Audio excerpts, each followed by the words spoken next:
அஸ்ஸலாமு அலைக்கும் வரஹ்மத்துல்லாஹி வபரகாத்துஹு.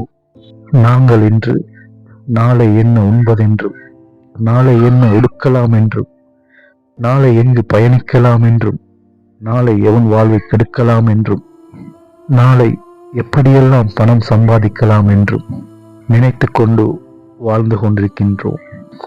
ஆனால் இங்கே இவர்கள் எதுவுமின்றி ஜனாசாவாக உறங்கிக் கொண்டிருக்கின்றார்கள்.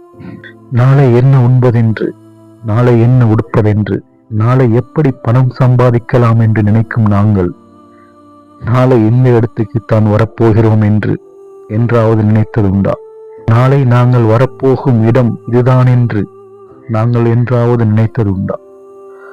அப்படி நாங்கள் நினைத்திருந்தால் இன்று ஏன் இவ்வளவு பிரச்சனை? இனம், மதம் என்று பல பிரச்சனைகள், பணக்காரன் ஏழை என்ற பிரச்சனை.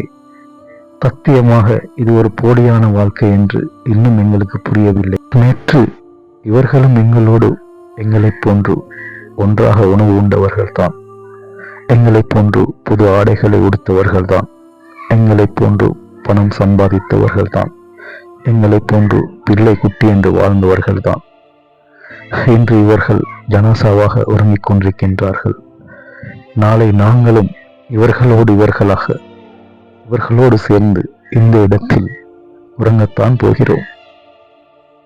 மண்ணுக்குள் போக போற நாங்கள் ஏன் இந்த பிடிவாதம் எங்களுக்குள்? ஏன் இந்த கௌரவம்? ஏன் இந்த விட்டு கொடுப்பின்மை?